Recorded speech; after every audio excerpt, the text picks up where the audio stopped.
Hi everyone, welcome to Phonetics and Phonology 1. Today we'll start studying unit number 4, which is about consonant sounds. These are the contents of the unit. Today we'll start by defining consonant sounds, giving some general information about them and comparing them to vowel sounds. Then we'll also classify consonant sounds according to different variables, and we'll speak about the different ways in which consonant sounds can combine to form clusters. Consonant sounds are half of the phonemic chart. As you can see in this image, some of them are in gray and some others are in black. This is so because they are organized into different pairs in which one of the sounds is voiced and the other one is voiceless or unvoiced. But we will see this in more detail further on. So let's define consonant sounds. What is a consonant sound? As we did with vowel sounds, we will define consonant sounds from both the phonetic point of view and the phonological point of view. When we say phonetic point of view, we mean how the sound is produced or articulated. So, a consonant sound is a sound in the production of which the airstream escapes meeting obstruction of the articulators. This obstruction can be complete, partial, of close approximation, or intermittent. Remember that consonants are sounds articulated with a relatively close configuration of the vocal tract, different from vowel sounds that are articulated with an open configuration of the vocal tract. From the phonological point of view, what we do is to look at the function of consonants, in this case, within the language sound system and within the structure of the syllable. So, a consonant sound from the phonological point of view is a unit that typically occupies the marginal elements or the edges of the syllable, save syllabic consonants. We will talk about syllabic consonants in this unit. Now let's check some general information about consonant sounds.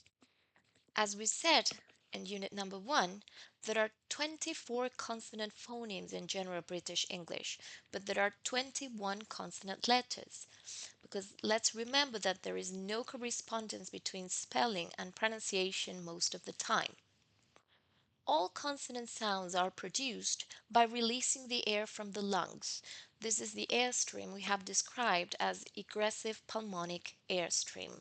And this airstream can go out either through the mouth, in the case of oral sounds, or through the nose, in the case of nasal sounds.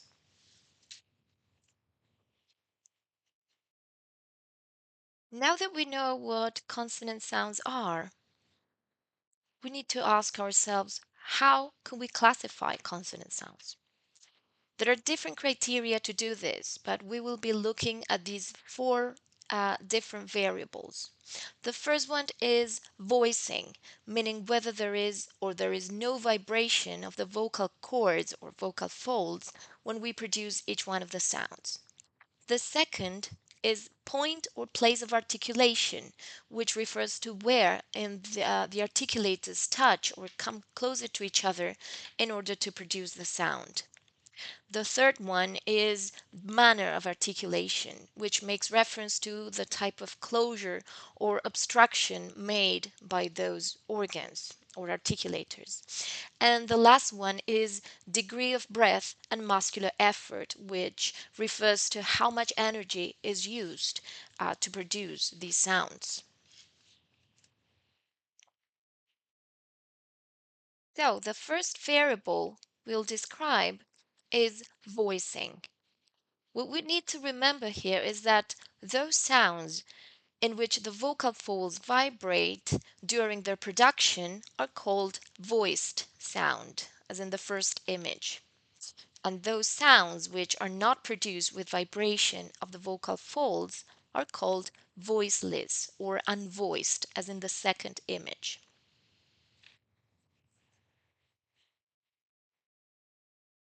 Let's see some examples of voiced and voiceless consonant sounds. Let's articulate these voiced sounds on the left and place your fingers on your throat so as to feel the vibration when articulating voiced sounds. B, d, g. You will find that when placing your fingers on your throat, you will feel the vibration.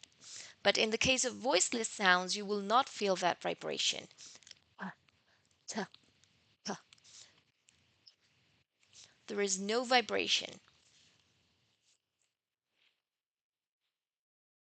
The second variable is point of articulation or place of articulation, which means the location in the vocal tract where the articulators come together to form the constriction to the airflow that we mentioned before. As you can see here, there are many different places of articulation. The first one you can see is bilabial. Bilabial. In bilabial sounds, both of our lips, upper lip and lower lip, are involved, as in the case of the sound p, as in pin, or b, as in baby. Labiodental sounds are sounds in which both the lower lip and the upper teeth are involved, as in f, like fun, or v, as in vet.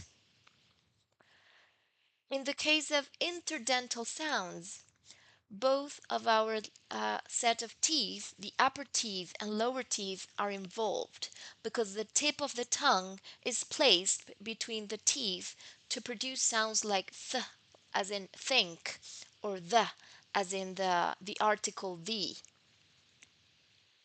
In the case of alveolar sounds, the alveolar ridge is involved. The alveolar ridge is that little bump behind your teeth, and the tip of the tongue may touch or approach the alveolar ridge depending on the type of consonant that we are articulating.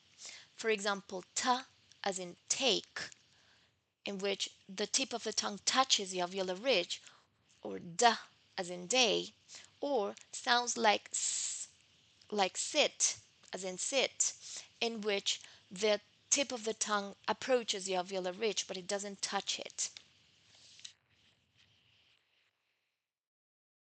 The next place of articulation is just behind the alveolar ridge, and it is post-alveolar place of articulation. Sounds like sh, as in shape, or as in usually, are produced by raising the tongue just behind the alveolar ridge. In the palatal sound, which is ya, as in you, the tongue is raised, the front part of the tongue is raised, and it approaches the hard palate. In velar sounds, like as in Kate, or g, as in gate, or the last consonant sound in the word sing or song, the sounds are produced by raising the back of the tongue towards the soft palate or the velum. That's why they are called velar. The last place of articulation is glottal, as in the case of h, as in hat or hot. In this case, the sound is produced by using the glottis. That's why it is called glottal. So now let's move to another variable for describing consonant sounds. It is manner of articulation. Manner of articulation refers to the type of closure or degree of obstruction or constriction, and it can be total, as we said before, it can be intermittent, partial, or of close approximation. As you can see in the image, there are different manners of articulation that today we will describe in a brief way, but in the future lessons we will devote each lesson to each one of these groups. So now we will just describe in a brief way each one of the groups. And let's start by the plosives. plosive consonants. In the case of plosive consonants, they are sounds in the production of which the articulators move against each other to form total obstruction. So in this case, the obstruction or the constriction is complete. The air is compressed and then released, causing closure. That's why they are called plosives. There are 6 plosives, as you can see in this image. P, B, T, D, K, G. Now, fricative sounds are sounds in the production of which the air escapes through a narrow passage, causing friction or making a hissing sound, as in f or v. Let's see each one of them. They are 9. F, v, th, the, s, z, j, and the glottal one, which is mentioned. So in this case, the closure is not complete, but it is a closure of close approximation. The following sounds are complex sounds. They are affricates or affricate consonant sounds.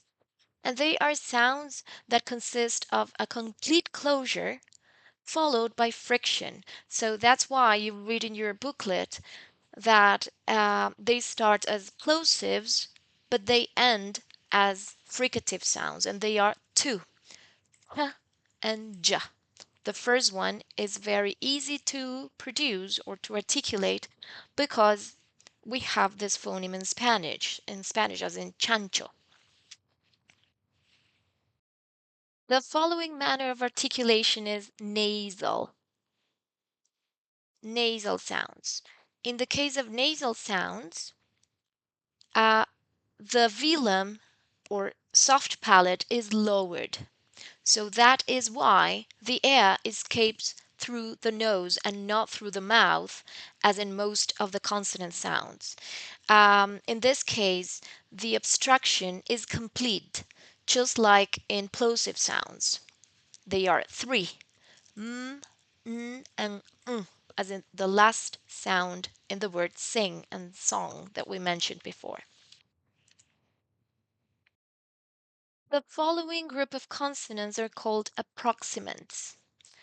Approximants are 4, and they are the lateral sound, the retroflex, and the wa and the ya, which are also called semivowels. In this case, these sounds are produced with a closure of open approximation or partial closure. But we will study them in a deeper way further on. The last variable we will see is the degree of breath and muscular effort that we use to produce different consonant sounds. The only thing to remember here is that there are 2 categories, fortis consonants and lenis consonants. Let's remember that fortis consonants correspond to voiceless consonants, and they are articulated with more breath force and energy. You have already seen this name in unit number 3 when you studied pre-fortis clipping, and you saw that in that process vowels were shortened before consonants that were fortis consonants. Now let me show you a chart that is in your booklet, and it summarizes the different places of articulation and manner of articulation and also voicing of the different consonant sounds that we're going to study.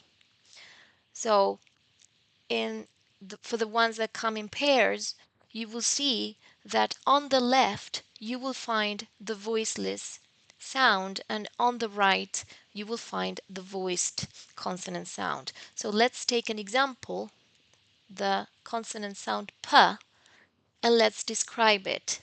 So according to voicing, it's a voiceless consonant sound, so it is also fortis consonant sound. According to manner of articulation, it's plosive, and according to place of articulation is bilabial.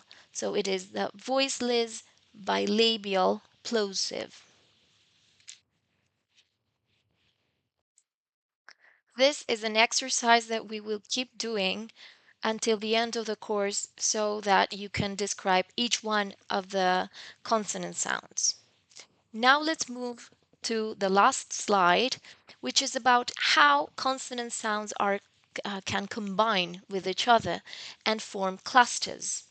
As you know, the 24 consonant phonemes in General British can be used in a single way or in combinations in syllables and words.